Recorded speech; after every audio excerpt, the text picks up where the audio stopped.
포도원의 노래라는 제목을 가지고 여러분들과 함께 말씀을 나누고자 합니다. 하나님께 거하는 삶을 삽시다. 이사야 강의 45번째 시간입니다. 오늘 본문의 포도원의 노래는 이사야 5장 1절에서 7절의 포도원 이야기를 기억나게 합니다. 그런데 두 개의 본문은 소재만 같을 뿐 다른 이야기를 들려주고 있습니다.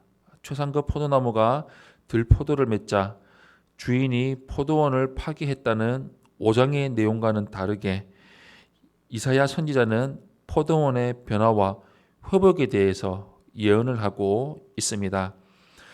먼저 첫 번째로 1절 말씀을 보시면 대적을 처단하시는 여호와를 볼 수가 있습니다.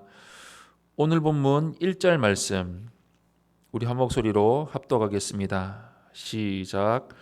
그날에 여호와께서 그의 견고하고 크고 강한 칼로 날랜 뱀 리워야단 곧 꼬불꼬불한 뱀 리워야단을 벌하시며 바다에 있는 용을 죽이시리라.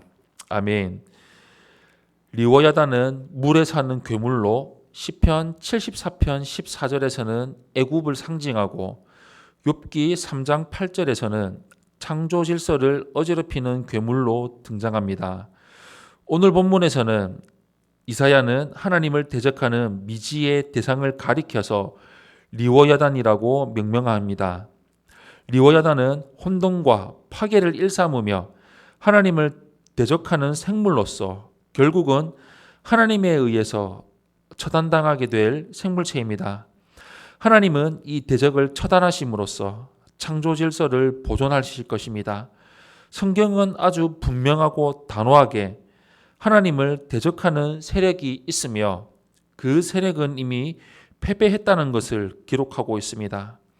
하나님은 대적에 대해서 분명하게 승리를 이미 선포하셨습니다. 두 번째로 2절에서 6절의 말씀을 보시면 하나님이 돌보시는 포도원을 볼 수가 있습니다. 2절에서 6절 말씀 우리 한 목소리로 합독하겠습니다. 시작. 그날에 너희는 아름다운 포도원을 두고 노래를 부를지어다. 나 여호와는 포도원 지기가 되며 때때로 물을 주며 밤낮으로 간수하여 아무든지 이를 해치지 못하게 하리로다. 나는 포도원에 대하여 노함이 없나니 찔레와 가시가 나를 대적하여 싸운다 하자 내가 그것을 밟고 모아 불사르리라. 그리하지 아니하면 내 힘을 의지하고 나와 화친하며 나와 화친할 것이니라. 후일에는 야곱의 뿌리가 박히며 이스라엘의 움이 돋고 꽃이 필 것이라. 그들이 그 결실로 지면을 채우리로다. 아멘. 선지자는 24장에서 포도원들이 폐허가 되어서 더 이상 수확할 것이 없을 것이라고 예언을 했습니다. 그런데 여기에는 다른 포도원이 있으며 이곳은 매우 좋은 포도들이 생산되는 곳입니다. 첫 번째 포도원 노래와는 달리 이사야는 하나님이 어떻게 이 포도원을 돌보시는가를 말하고 있습니다. 하나님은 정성껏 이 포도원을 돌보십니다. 따라서 누구도 포도나무를 해할 수가 없습니다.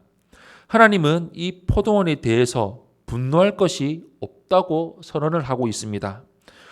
포도원을 망치는 찔레와 가시가 있지만 그것은 하나님의 능력 앞에서 아무것도 아닙니다.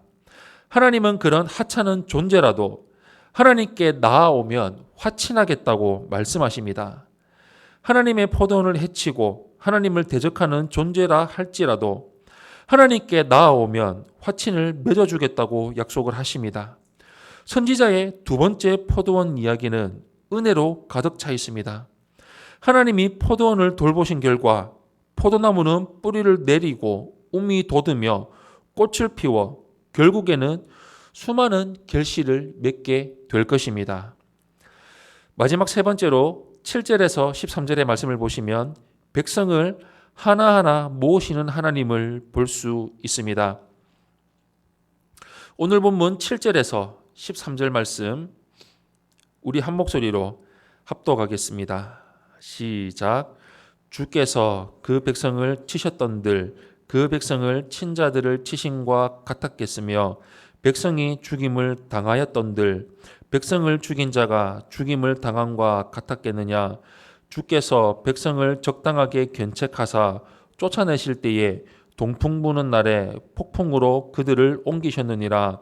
야곱의 불의가 속함을 얻으며 그의 죄 없이함을 받을 결과는 이로 말미암나니 곧 그가 제단의 모든 돌을 부서진 횃돌 같게 하며 아세라와 태양상이 다시 서지 못하게 함이 있는 것이라.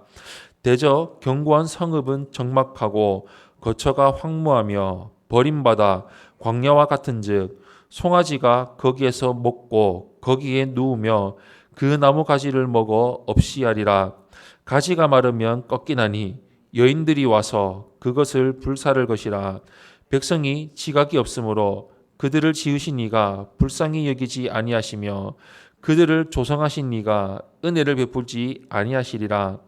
너희 이스라엘 자손들아, 그날에 여호와께서 창일하는 하수에서부터 애굽 시내까지 과실을 떠는 것 같이 너희를 하나하나 모으시리라. 그날에 큰 나팔을 불리니 아수르 땅에서 멸망하는 자들과 애굽 땅으로 쫓겨난 자들이 돌아와서 예루살렘 성산에서 여호와께 예배하리라.